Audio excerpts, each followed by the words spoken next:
Hello दोस्तों, good morning everyone. कैसे हैं दोस्तों आप सभी? अच्छा, बढ़िया हैं। तो चलिए दोस्तों, पढ़ते रहिए, मुस्कुराते रहिए और बढ़िया ही रहिए। दोस्तों स्वागत है आप सभी का आपके अपने यूट्यूब चैनल दोस्तों जीके स्कॉलर पर। दोस्तों जीके स्कॉलर आप सभी का बहुत बहुत स्वागत करता है। फ्रेंड्स, जैसा कि आप जानते ही हैं कि हमने पिछली वीडियो में कुछ मॉडर्न हिस्ट्री की वीडियो अपलोड की हुई हैं। आप हमारे चैनल पर जाकर वहाँ पर प्लेलिस्ट हमारे चेक कर सकते हैं। वहाँ पर आपको मॉडर्न हिस्ट्री की वीडियो मिल जाएंगी, ठीक है। तो उसमें क्या था कि हमने कुछ वीडियो अपलोड कर दिए थे और किसी कारणवश कुछ दिक्कत आने के कारण वो हमने अब कुछ दिनों से अपलोड नहीं किए थे। तो आप चिंता मत करिए, अब आपको डेली मॉडर्न हिस्ट्री की वीडियो हमारे चैनल पर देखने को मिल जाएगी। तो जो पिछली वीडियो है उसी से आगे हम कंटिन्यू कर देते हैं। हमने पिछली वीडियो में कवर किया था कुतुबुद्दीन ऐबक के बारे में, हमने जान लिया था। दिल्ली सल्तनत के बारे में, कुतुबुद्दीन ऐबक के बारे में हमने जान लिया था। चलिए अब बात करते हैं आराम शाह के बारे में। दोस्तों, आप जैसे भी स्क्रीन पर दिख रहे होंगे कि आराम शाह जो आया था वो भैया आया था 1210 में, ठीक है। 1210 में आया था वो। तो उसने जो जो किया था उसके बारे में थोड़ी डिटेल में थोड़ी वीडियो देखने वाले हैं। दोस्तों, वीडियो को अंत तक देखते रहिएगा, क्योंकि वीडियो में बहुत इंटरेस्टिंग वीडियो होने वाली है और आपको आसानी से बहुत सारे क्वेश्चन भी यहाँ से पुटअप हो सकते हैं, ठीक है। तो दोस्तों, वीडियो को ध्यान से देखते रहिएगा। आपको वीडियो में ही आज आप थ्योरी पढ़ेंगे तो आपको क्वेश्चन भी आसानी से ईजिली याद हो जाएंगे। तो इसलिए दोस्तों, वीडियो को पॉज ना करें बिल्कुल भी, और वीडियो को ध्यान से देखते रहिएगा, ठीक है। चलिए दोस्तों, शुरू कर लेते हैं वीडियो को बिना देरी किए। दोस्तों क्या कहता है, तो जूम को कम करता हूँ मैं एक बार, मिनट। दोस्तों यहाँ पर दिख रहा होगा आपको, कहता है कि ऐबक की अकस्मात मृत्यु के कारण उसके उत्तराधिकारी के चुनाव की समस्या को तुर्की सरदारों ने स्वयं हल किया था। दोस्तों, जब कुतुबुद्दीन ऐबक मर गया था तो जो उसके उत्तराधिकारी जो चुनाव थे उसकी समस्या को जो तुर्की सरदारों ने स्वयं हल किया था दोस्तों, ठीक है। कुछ तुर्की सरदारों ने आराम शाह को लाहौर में 1210 ईस्वी में सुल्तान घोषित किया था दोस्तों। कुछ तुर्की सरदार ऐसे थे कि जब कुतुबुद्दीन ऐबक मर गया था तो उसके बाद में जो आराम शाह आया था, आराम शाह को लाहौर में सुल्तान घोषित किया था। कब किया था? वो किया था दोस्तों 1210 में, ठीक है। आराम शाह एक असक्षम और आराम तलब व्यक्ति था दोस्तों। को समझ सकता है कि आराम शाह कैसा व्यक्ति था, तो उस आंसर हो जाएगा आपका आराम तलब या असक्षम, ठीक है। अनेक तुर्क सरदारों ने उसका विरोध किया था दोस्तों। जब तुर्क कुछ कुछ दो तुर्क सरदार थे, उन्होंने तो उसको आराम शाह को लाहौर में सुल्तान घोषित किया था, लेकिन जो कुछ तुर्की सरदार थे उन्होंने इसका विरोध किया दोस्तों। दिल्ली के तुर्क सरकारों ने बदायूं के गवर्नर इल्तुतमिश, जो ऐबक का एक विश्वासपात्र गुलाम एवं उसका दामाद भी था दोस्तों, इसको दिल्ली आने का निमंत्रण भेजा, ठीक है। जब इसको दिल्ली आने का निमंत्रण भेजा था तो इल्तुतमिश शीघ्र ही दिल्ली पहुंच गया था, ठीक है। तो इल्तुतमिश शीघ्र ही दिल्ली पहुंच गया था। आराम से भी उसके दिल्ली आगमन की सूचना पाकर दिल्ली तक आ पहुंचा दोस्तों। जब इल्तुतमिश दिल्ली पहुंच गया था तो फिर आराम से ने उसकी दिल्ली आगमन की सूचना पाकर फिर आराम से खुद भी दिल्ली पहुंच गया था। परंतु हुआ क्या वहाँ पर, इल्तुतमिश ने उसको पराजित कर मार डाला दोस्तों, ठीक है। उसको पराजित कर मार डाला और स्वयं सुल्तान बन बैठा दोस्तों। तो ये थी थोड़ी सी आराम शाह के बारे में थोड़ी इन्फॉर्मेशन जो मैंने आपको दी। और इससे आगे भी कुछ वीडियो हम आगे अपलोड करेंगे और भी जानेंगे इसके विस्तार से, लेकिन यह अभी छोटा टॉपिक है तो इसलिए हमने आपको थोड़ा सा बता इसके बेसिक थोड़ा बता दिया। जो इसका एडवांस्ड लेवल होने वाला है, ठीक है दोस्तों, जो इसका एडवांस लेवल होने वाला है वो हम अगली वीडियो में आगे डिस्कस करेंगे। चलिए दोस्तों, बढ़ लेते हैं हम आगे। अब दोस्तों इसके बताता है शमसुद्दीन इल्तुतमिश, ठीक है। आराम शाह के बाद में आता है शमसुद्दीन इल्तुतमिश, यानी पहले कुतुबुद्दीन ऐबक, फिर उसके बाद में आराम शाह 1210 में, फिर अब आता है नंबर 3 पे शमसुद्दीन इल्तुतमिश। दोस्तों उसका कार्य कर रहा था वो रहा था 1210 से 1236 तक, ठीक है। तो चलिए दोस्तों इसके बारे में थोड़ा सा हम जान लेते हैं। इल्तुतमिश का अर्थ दोस्तों साम्राज्य का स्वामी है। क्वेश्चन आ सकता है इल्तुतमिश का अर्थ क्या है, तो आंसर रहेगा दोस्तों साम्राज्य का स्वामी, ठीक है। क्वेश्चन यही पूछ सकता है कि साम्राज्य का स्वामी किसे कहा जाता है, किसका अर्थ है, तो हो जाएगा इल्तुतमिश का, ठीक है। और आगे कहता है इल्तुतमिश या अलमश इलवरी तुर्क था। उसका पिता इलाम खां इलवारी जनजाति का सरदार था। इल्तुतमिश शमसी वंश का था, इसलिए नए वंश का नाम दोस्तों शमसी वंश पड़ा था। आप समझ सकते हैं वीडियो को। और देख सकते हैं दोबारा से, और आप शायद पढ़ भी सकते हैं क्योंकि आपको यहाँ पर स्क्रीन पर दिख रहा होगा। तो आप स्वयं भी पढ़ सकते हैं। जब दोस्तों आप स्वयं पढ़ेंगे तभी क्वेश्चन आपको आसानी से याद होने वाले हैं। ठीक है, यहाँ से ही। ठीक है, कुतुबुद्दीन ऐबक ने इल्तुतमिश को खरीदने की इच्छा प्रकट की दोस्तों। तो कुतुबुद्दीन ऐबक था, उसने इल्तुतमिश को खरीदने की इच्छा प्रकट की, तो सुल्तान ने दासों के व्यापारी को आज्ञा दी कि वह इल्तुतमिश को दिल्ली ले जाएं दोस्तों, कि वह इल्तुतमिश को कहाँ ले जाएं, दिल्ली ले जाएं। और दिल्ली में ही कुतुबुद्दीन ऐबक ने अपने दास के रूप में खरीदा। इसे गुलामों का गुलाम कहा गया दोस्तों। किसे? तब दिल्ली में कुतुबुद्दीन ऐबक ने अपने दास के रूप में खरीदा था, तो इसे गुलामों का गुलाम कहा गया था। ठीक है, क्वेश्चन बहुत इंपॉर्टेंट होने वाले हैं, यहाँ से क्वेश्चन यहीं से पूछे जाएंगे दोस्तों। तो आप ये जो ध्यान से देखते रहिएगा, बहुत ही इंपॉर्टेंट वीडियो होने वाली है आपके लिए। तो आगे पढ़ लेते हैं थोड़ा सा बेसिक सा। कहता है कि दोस्तों दिल्ली में इल्तुतमिश शीघ्र ही कुतुबुद्दीन ऐबक का विश्वास पात्र बन गया था दोस्तों। क्या बन गया था? विश्वास पात्र बन गया था। दिल्ली में इल्तुतमिश शीघ्र ही कुतुबुद्दीन ऐबक का विश्वास पात्र बन गया था। उसे सरजनदार शाही यानी शाही अंगरक्षकों का सरदार, क्या शाही अंगरक्षकों का सरदार नियुक्त किया गया। इल्तुतमिश की प्रशासनिक क्षमता से प्रभावित होकर कुतुबुद्दीन ऐबक ने उसे अन्य प्रशासनिक पद भी सौंपे। ठीक है, उससे प्रभावित होकर कुतुबुद्दीन ने अन्य प्रशासनिक पद भी सौंप दिए थे उसको।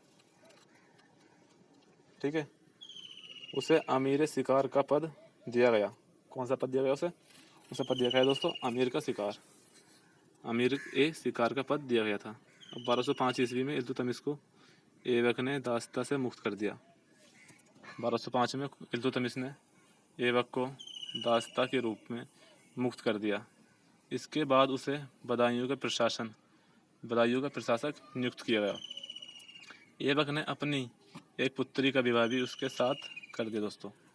कुतुबुद्दीन ऐबक था, उसने अपनी एक पुत्री का विवाह भी उसके साथ कर दिया।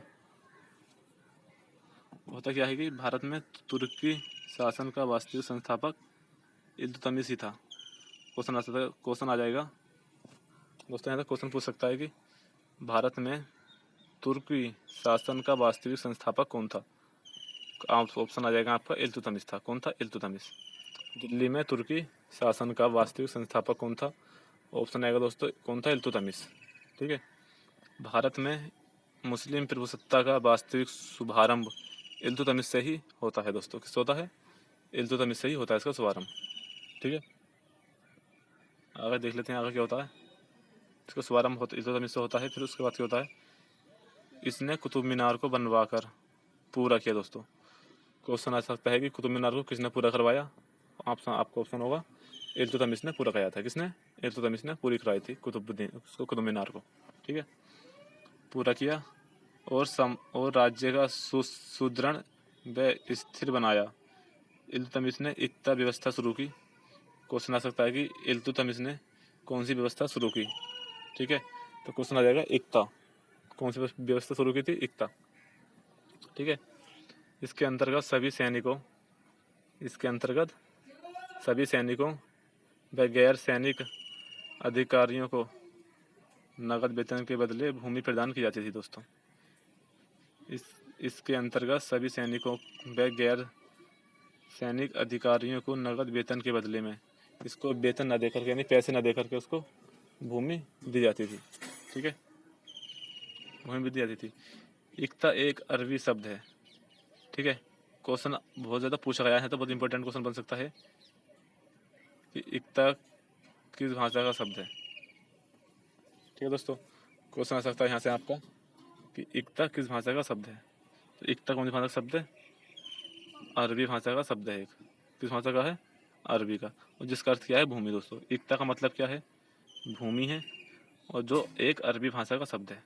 किस भाषा का है? अरबी भाषा का शब्द दोस्तों। आगे कहता है यह भूमि इक्ता तथा इसे लौटाने वाले इक्तदार कहलाते थे दोस्तों। जो पैसे के बदले भूमि दी जाती थी उसको इक्ता कहते थे। और इक्ता किस भाषा का शब्द है? किस भाषा का है? वेरी गुड, बताइए। अरबी भाषा का बहुत बड़े दोस्तों, अरबी भाषा का ये शब्द है और इसका अर्थ क्या है बताइए। ठीक है, और इस इक्ता को लेने वाले क्या कहलाते थे? वेरी गुड, इक्तादार। ठीक है, वेरी गुड दोस्तों। इल्तुतमिश ने चांदी के टका तथा तांबे के जित्तल का प्रचलन किया दोस्तों। तो इल्तुतमिश ने चांदी के टका और तांबे के जित्तल का प्रचलन किया। क्वेश्चन आ सकता है कि चांदी के टका या चांद या तांबे के जित्तल का प्रचलन किसने किया था? आपका आंसर क्या होगा? इल्तुतमिश। आपका आंसर क्या हो जाएगा दोस्तों? इल्तुतमिश आपका आंसर यहाँ पर हो जाएगा। ठीक है, दिल्ली में टकसाल स्थापित किए गए। दिल्ली में टकसाल स्थापित किए गए। टकों पर टकसाल का नाम लिखने की परंपरा भारत में प्रचलित करने का श्रेय इल्तुतमिश को जाता है दोस्तों। जो टकों पर टकसाल का नाम लिखने की जो परंपरा है वो भारत में जो प्रचलित करने का जो श्रेय जाता है दोस्तों वो जाता है इल्तुतमिश को। Very good. सिक्कों पर शिव की नंदी व चौहान घुड़सवार अंकित होते थे। दोस्तों क्वेश्चन आता है कि सिक्कों पर शिव की नंदी और क्या अंकित होते थे? तो आंसर हो जाएगा आपके चौहान घुड़सवार, उस पर अंकित होते थे। ये क्वेश्चन पूछ सकता है कि सिक्कों पर जब जो इल्तुतमिश ने सिक्के चलवाए थे उन सिक्कों पर क्या अंकित होता था? ठीक है, आपका आंसर हो जाएगा क्या होगा? शिव की नंदी व चौहान के घुड़सवार। वेरी गुड दोस्तों। इसी तरह से यहाँ से क्वेश्चन पढ़ते वीडियो को ध्यान से देखते रहिएगा दोस्तों। आपको क्वेश्चन बहुत सारे मैं आपको याद करा दूंगा। ठीक है, तो और आपको आपके एग्ज़ाम में जो मोस्ट इम्पोर्टेंट क्वेश्चन है वही मैं कराऊंगा, जो ज़्यादा फेक क्वेश्चन नहीं कराने वाला। जो इम्पोर्टेंट क्वेश्चन होंगे वही क्वेश्चन कराए जाएंगे आपको। ठीक है, वह दिल्ली का प्रथम शासक था दोस्तों। दिल्ली का प्रथम शासक कौन था? इल्तुतमिश। Very good.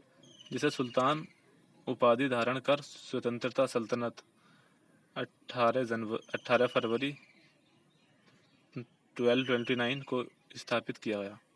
कब किया गया था? 18 फरवरी 1229 को स्थापित किया गया था दोस्तों। उसने बगदाद के खलीफा, उसको हम कह सकते हैं अल-मुंतसिर बिल्ला, क्या?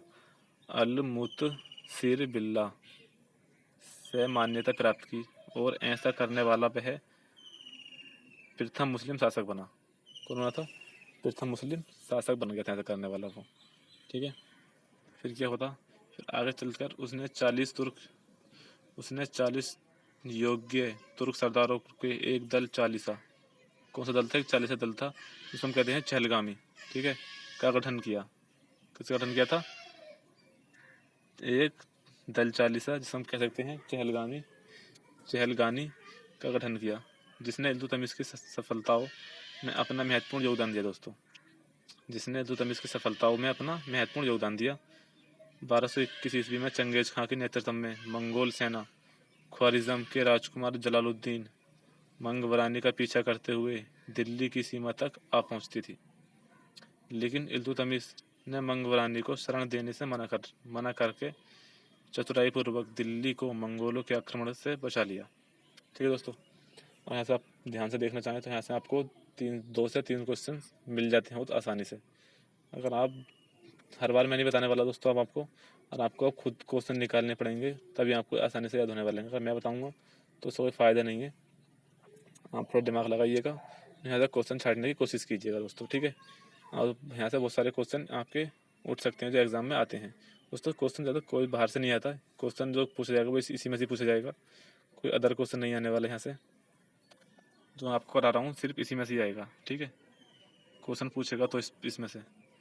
फिर कहता है इल्तुतमिश को भारत में गुंबद निर्माण का पिता कहा जाता है दोस्तों। कहते हैं कि इल्तुतमिश को भारत में क्या कहा जाता है दोस्तों?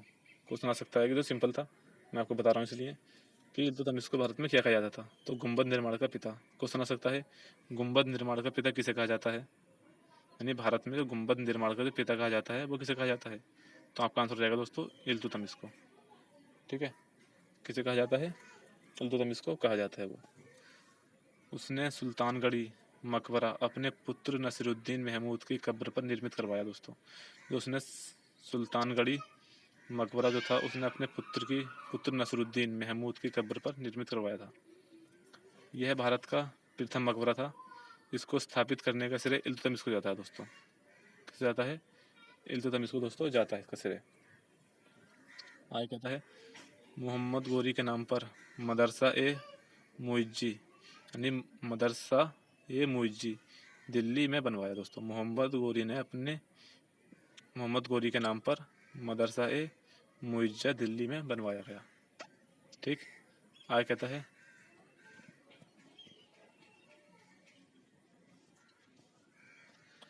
उज्जैन का महाकाल मंदिर। दोस्तों उज्जैन का जो महाकाल मंदिर है, जो क्वेश्चन आ सकता है महाकाल मंदिर कहाँ है, उज्जैन में। क्वेश्चन आता है उज्जैन में कौन सा मंदिर है, महाकाल मंदिर। ठीक है, को ध्वस्त किया। जो उज्जैन में महाकाल मंदिर था उसको ध्वस्त किया। दिल्ली को राजधानी बनाने वाला प्रथम सुल्तान इल्तुतमिश ही था दोस्तों। कौन था, इल्तुतमिश। दिल्ली को राजधानी बनाने वाला प्रथम सुल्तान इल्तुतमिश ही था। 20 अप्रैल 1236 ईस्वी को दोस्तों, 20 यानी 30 अप्रैल 1236 ईस्वी को इसकी मृत्यु हो गई। ठीक, तो इल्तुतमिश की मृत्यु हुई थी वो 30 अप्रैल 1236 ईस्वी को इसकी मृत्यु हो गई थी। तो दोस्तों ये थी कुछ थोड़ी इन्फॉर्मेशन जो मैंने आपको दी। ठीक है, अब इससे आगे भी हम एक पार्ट और लेकर आने वाले हैं आपके लिए। तो आप आज के लिए इतना ही दोस्तों। हम थोड़ा थोड़ा पार्ट लिखाएंगे, लेकिन एक से एक टॉप मोस्ट इंपॉर्टेंट पार्ट लेकर आएंगे जहाँ से यहाँ पे क्वेश्चन पूछे जाते हैं दोस्तों। आपका हम टाइम वेस्ट करना नहीं चाहते। अगर आप वीडियो ध्यान से देखते हैं तो वीडियो को आपको यहाँ से क्वेश्चन भी आपको आसानी से मिल जाएंगे, अगर आप ध्यान से देखेंगे वीडियो तो। ठीक है, तो चलिए दोस्तों, आई होप, मैं आशा करता हूँ कि आपको वीडियो अच्छी लगी होगी। दोस्तों अगर वीडियो अच्छी लगी है तो प्लीज़ वीडियो को लाइक कर देना और एक शेयर भी कर देना दोस्तों। मैं आपसे कहना चाहूँगा, अगर आप पहली बार हमारे चैनल विजिट कर रहे हैं तो प्लीज़ यार चैनल को सब्सक्राइब करे बिना ना जाएँ। ठीक है, सब्सक्राइब करने के बाद बेल आइकन को भी प्रेस कर देना है, ताकि हम जो भी डेली वीडियो अपलोड करेंगे आपके लिए वो आपके पास सबसे पहले पहुँच सके दोस्तों। ठीक है, तो चलिए दोस्तों, मिलते हैं नेक्स्ट वीडियो में। तब तक के लिए टाटा बाय बाय। पढ़ते रहिए, मुस्कुराते रहिए दोस्तों।